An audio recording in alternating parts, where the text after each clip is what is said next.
I'm here with Patrik Jensen to talk about The Haunted, brand new record, Songs of Last Resort, out May 30th on Century Media Records. First of all, thank you very much for taking the time today. How's things going with you? It's my pleasure. It's good. It's the end of a long Monday, but I'm here to uh, settle the whatever questions you have for us. To settle the score.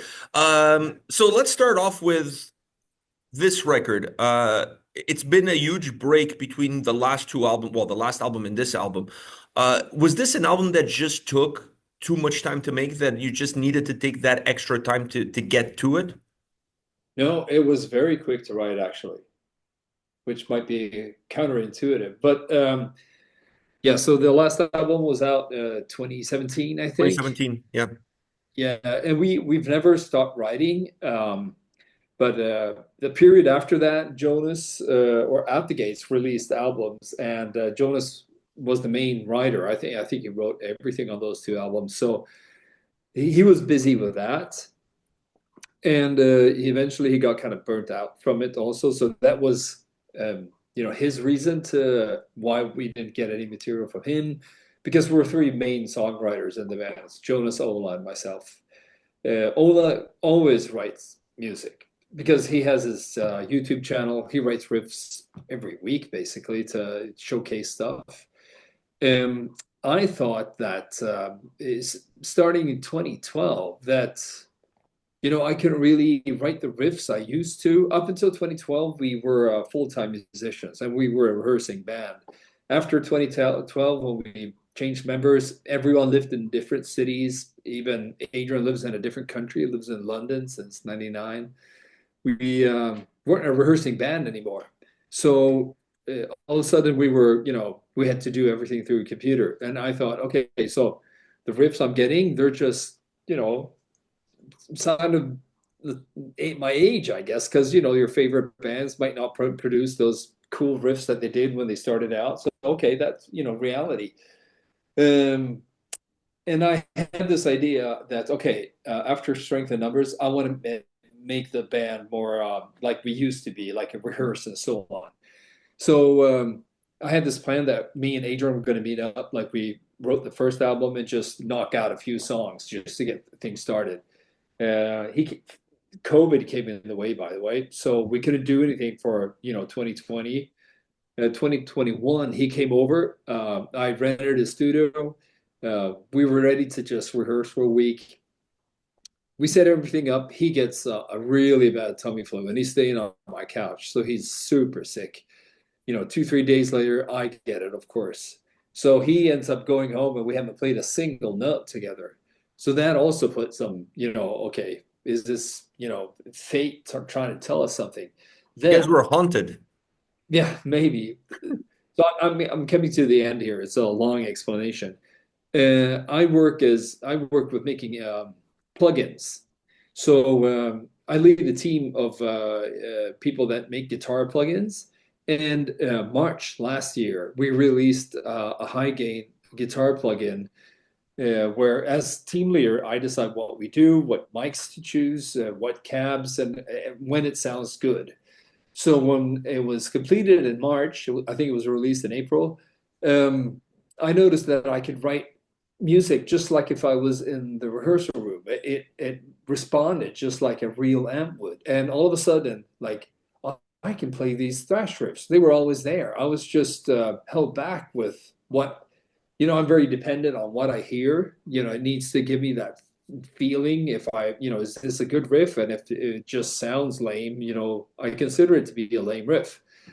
So from March last year until the end of summer, I wrote 11 songs. And I had no idea that I was held back by the sound that I had when I was trying to write songs. So all of a sudden, Ola had his tracks ready since years. I had 11 songs. We got Jonas going, and that's why we recorded in November last year. So if the process was like that, why name the album Songs of Last Resort? Because Last Resort kind of sounds like, okay, we're down to the bare bones here. So this is like our last resort. It doesn't sound like the album is a last resort by no means. No, actually, um, I'm the kind of person that reads a lot. So, and I also Google a lot. And I happened upon this Wikipedia page that had the name. It was Letters of Last Resort, and it's about British commanders on nuclear submarines, or I'd say nuclear armed submarines, like what to do in the event of communication breakdown with headquarters, like retaliate, do nothing, and whatever. And it was pretty horrifying read. And as we live in difficult times, um, it just seemed like if we've been away for a long time, let's make an album that actually says something. So the whole album, it's not what do you call it? Concept. Uh, it's not a concept album, Yeah. yeah, but it has kind of an anti-war theme. And if you don't care about that stuff, that's fine. It's just a crushing record. But there is some kind of meaning to the songs that I think we all can agree on. That we'd rather be kicking back at a festival or in our backyard listening to Saxon or Judas Priest rather than scrambling to arms. Yeah, I know, worrying about a nuke falling. It's interesting that you mentioned that theme because that to me was a theme within thrash was super popular in the early 90s. When I think about and I'm going to put this in perspective, but when I think about Arise from Sepultura, even Chaos AD, those records had a lot of anti-war sentiment built into the lyrics, and obviously into the aggression of the sound. When I was listening to this album, I felt that you guys took me back to how thrash metal used to sound at that specific point in time, because thrash metal today does not sound like this anymore. And even at a production level, does not sound like this anymore. This album has this real throwback feel to it, but very specific to a very short window of time in thrash. Do you see the album from that point of view as well? No, but that might be because I'm too close to it. Um, and it might also just show our age if it sounds like Mine as something from well. the but yeah, I mean, like I said, I discovered that I could write, just like I did. I have a very strong inner 16-year-old, and I'm still fascinated with that kind of riffing. So, I just kept going. And like with The Haunted, we've never, before starting to write an album, sat down and said, okay, it's going to be like this. Because as a music fan, I'm interested in, talking with my friends and for example, Black Sabbath, you discuss Volume 4 compared to Paranoid or to Sabotage, where was the band at this point? And, here you can hear that they are blah, blah, blah. They've been to the US, they have this influence or something. So we always write our albums from where we are. We don't try to change our mindset. Okay, it needs to sound like this or something. So this is just where we are right now, I guess. In that break that you guys took because of all of the reasons you've mentioned, I don't know if you checked out what fans were talking about, because on the channel we checked out some old Haunted songs, and a lot of the comments were, "Wow, we don't think these guys will ever come back together because everybody's so busy doing something else." I mean, you were busy, also touring and playing with the Halo Effect, obviously Ola with YouTube and the guitar company, all of this stuff. Everybody's so busy. Did you think at some point in time that that life that you guys built outside of the Haunted would affect the Haunted? At some point, I was afraid of that. I don't know if you have this saying in English that things would just run out into the sand, that we didn't value what we had. And also as you get older, um, you need to realize that you are, yeah, I mean, for how long will you have these guys around you and a label that is interested and fans that are waiting? You should just, what's the word? Take advantage of what you have. Like we need to create something with this. And when I've been out playing with the Halo Effect, which is, that is more like old friends hanging out. We're the same, bunch of guys that hung out in the 90s in Gothenburg. So it's super cool to be out with those guys and help them out. But when we do signing sessions and stuff, people come up to me and say, "Don't forget about the haunted. Don't forget about the haunted. Please don't forget about it." I'm like, okay, okay, okay. So it's kind of been a reminder, when you're at home and you don't really meet the fans maybe, but getting out on the road with the Halo Effect really opened my eyes to that people were hoping for a new album. And they're going to get one, and it's a great one. Very guitar driven, very guitar focused, as I would expect anyways. I would not expect anything less from you guys. And I really enjoyed the production on this album. I felt like the production on this record gave the guitars their own space to kind of breed on their own without necessarily allowing the drums to get too much into their way. So it's an album that, from a production standpoint, really elevates the guitar playing and the guitar sound. Who did you guys work on the production to get this kind of quality on your sound? Well, actually, the whole album, we've had so much luck with this album. I might say, I don't know if luck is the right word, but everything just, the stars aligned. When we recorded the album, we did that with Oscar Nilsson in Gothenburg at his studio Bohus. And I got to know him through the Halo Effect band because they record their albums there. He's an old drummer. So I was in the studio the whole time everything was recorded. People came and went, the different members, and did their stuff, but I was always there. So I saw firsthand that Oscar, being an old drummer, he could get the best performance out of Adrian. So that laid the foundation to something really good. Me and then the bass was put down, and me and Ola put down the guitars, and we recorded the guitars in the studio with real amps, and we used the old Engel amps that we used on the old albums just to kind of, that was what sounded best for the haunted riffs when we tried all that. He had, I don't know, 30 different amps in that studio. So we recorded it with Oscar, but Jens Bogren did the mixing, and he's done, all bands, Behemoth, Opeth, Testament, I don't know. He and this is kind of a little funny because this is where my job as leading the guitar team comes in, because he sent the first mixes, and the people, us in the band, the other guys in the band were happy with it. I didn't really hear what I wanted to hear in the guitar sound. So, I asked him if it was okay to come down to the studio because we had just sent this stuff. It was in a different city here in Sweden. And yeah, yeah, of course, come over. So I took my guitar and went over to him and I said, listen to this. Like, and I played him something. I don't hear this in the guitar. There's something missing. I don't hear this thump in the mids. It's like, what? Okay.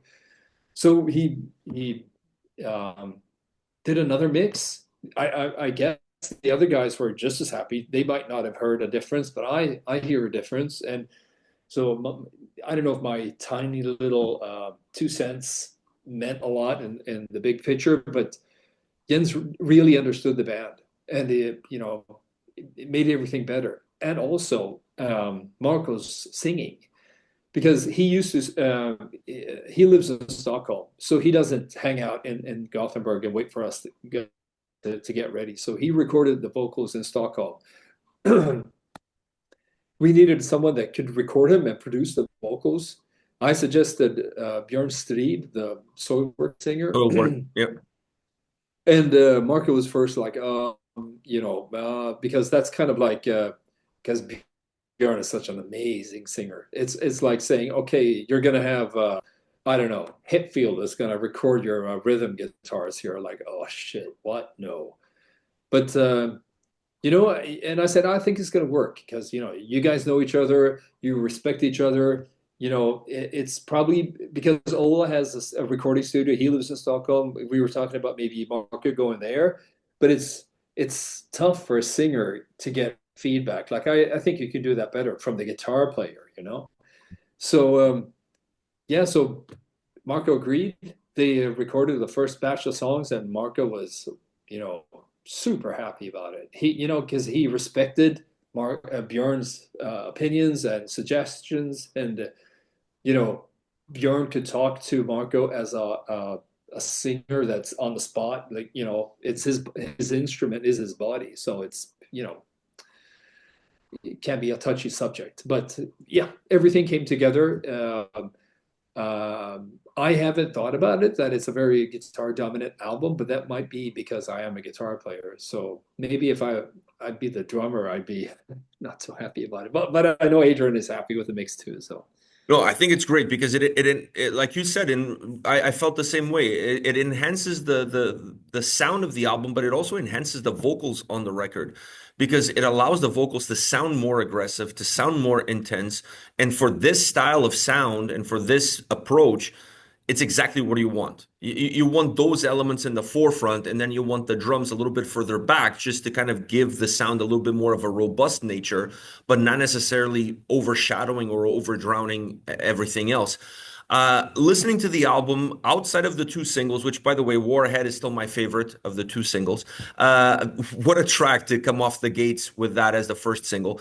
But Unbound, it's such an incredible song. One of my favorites on the album for sure. What can you tell me about the making of that track? that is Jonas's track from beginning to end, actually. Yeah, I mean, how do you describe Jonas's mind when he creates stuff? He just pulls melodies from nowhere. Um, yeah, I don't know. When I did the "In Fire Reborn" song, I knew I wanted a Jonas chorus on that one. And as I said, he was a bit burnt out from writing the Gates album, so he was slow to get started. So I kind of did a little mind trick on him. Eventually I wrote something that, okay, here's the finished song, and he knew that this was the song he was supposed to help out and send it to the band. And it took just maybe a day. He wrote in our chat group, like, I think I have an idea for that chorus because of course he can do a melodic chorus better than I can. So that kind of got us started. And then those two songs that he did for the album showed up. And I don't know what his thought process is, or was at that point, but yeah. But both Ola and me are just amazed with what he could just pull out of the hat. You guys did a phenomenal job with that song. It's a track that blows me away. When I listen to the album, I listen to the albums, not just this record, but records in general. I try to listen in different settings to see if I can get a different vibe from the album and also to check out the different sounds, like listening in the car, listening with headphones is a completely different experience. And the first glance that when I listened to this record at first glance, I found the album to be very linear, concise, straightforward all the way throughout. And then the more that I listened to it and paid attention to it, not just listen, but actually paid attention to it, you guys start to infuse a lot of different nuances, even on the guitars, as far as the melodies are concerned, as you get deeper within the record. So that creates a very interesting track listing because you develop the sound. At least to me, it feels like the sound is more developed as you progress down the line. But you start us off with a jolt with Warhead opening up. When you're putting the track listing together, considering the songs that you had, do these elements go in consideration in order to create a record feel, not just a bunch of songs put together? Absolutely. Like I mentioned earlier, that I'm interested in the concept of an album. So, as you know, the intro for the album is kind of this. It connects with the outro of the album. So Mhm. there is what do you call it? Like a Full circle. yeah, like well, there's an idea to encapsulate all these songs, and we knew that we needed to start with a banger. It's not necessarily. I mean, we love Warhead. Don't get me wrong, but it might not be our personal favorites. But that is a very haunted song, and we knew after all these years we need to come out of the gates with something that people will recognize and like shit, they're back or something. And then as you progress, because like with Spotify, if a lot of the songs are the same, when you reach song 5 or 6, you might skip to the next album or something. But if you still have the listener at song 5 or 6, so you can start doing other things, and if they're still there, they're interested, and that's how you, at least in my mind, how you lure them in. because some of the later songs might take a few more listens Mhm. before they're not maybe not that immediate, if you know what I mean. Yeah, they're not as So straightforward to the point. The path is there, but there's a little bit more weaving, if you will. yeah, so there is a absolutely, and we've thought about that. Yeah. I love it how you guys put together. Do you have a favorite guitar riff on this record that you just love jamming? I well, actually, I do, and it might be a surprise to people that it is the chorus for "To Bleed Out." Um, just because I usually write the fast songs, and Jonas writes the melodic songs. I don't usually write the melodic songs, and that is a more melodic song. And just because I had written 11 songs, I think maybe at song 9 or 10, I just, okay, let's try something different just to throw it in there. I've done my part of the fast songs, and I guess I felt a little bit more uh, freedom to experiment. And that chorus is something I've never even written anything close to that before. So throughout our catalog, I have my favorites of fast riffs and heavy riffs and so on. But this is my first venture, I guess you could say, into melodic for the Haunted, and we call that chorus the Thin Lizzy riff within the band because it has all the three guitar harmonies and stuff. And I think it's interesting, a cool riff. Last question for you. With the album coming out May 30th on Century Media, have your schedules in general cleared up a little bit that you guys can concentrate on doing some touring and promoting this album? Do you have any plans? Yeah, I mean, we've already gotten offers from some pretty sweet offers actually to go out with bigger bands. Um, we would have loved to have done more festivals this summer or have more festivals lined up. But as the business works these days, as soon as the festival season is done, you book all the bands for the next year's festivals from September to November or something. So when we released Warhead in March, all the festivals basically were booked for 2025 for this year. So our festival summer for this album will be next year. But after the summer, we have tours lined up, and I mean, we're going to Japan. Um, yeah, we're going to be touring for this album, definitely. I'm hoping for maybe a Halo Effect, The Haunted co-headlining tour. That would be amazing. I mean, more I'd work love for to. you. You wouldn't look forward to it because it's more work, but I think it would be a great Yeah, lineup. yeah, I don't mind. I did Witchery, the Haunted full U.S. tour once, so I could do it. That's fine. It's I just would be down change. with that too. I would be down with that too because I think the last time we talked was actually about The Witchery when you guys released your latest record. That was like I think 2 years ago, if I'm not mistaken, either 2 or 3 years ago. But so I wouldn't mind that either. If you can pull one of those off, I would be happy with that as well. Yeah, just change T-shirt and guitars and get out there again. Well, it's different sound too, so it's not like you're not going to get bored. It's not like you're playing the same thing with both bands. So there's also that, and I really enjoy both bands. Actually, I really enjoy everything that you do. So you kind of have like the Midas touch. Everything that you put your fingers on, it tends to pull at my heartstrings. So whatever it is that you can make it happen, I'm more than happy to see it in person. Uh, I think I need to write a new song tonight. Thank you very much for your time, Patrick. It's always a pleasure to see you and always a pleasure to talk to you. I wish you guys nothing but the best with this release. I've been playing this album nonstop since I got it on my inbox. Phenomenal record. It brought me back to my youth, or at least made me feel young. If not in person, at least at heart. That's very cool. Very yeah, good compliment there. You guys kicked ass and took Thank, names. So thank you very much. Enjoy the rest of your day and enjoy the release day on May 30th. thank you very much. Take care. All the best. Bye bye.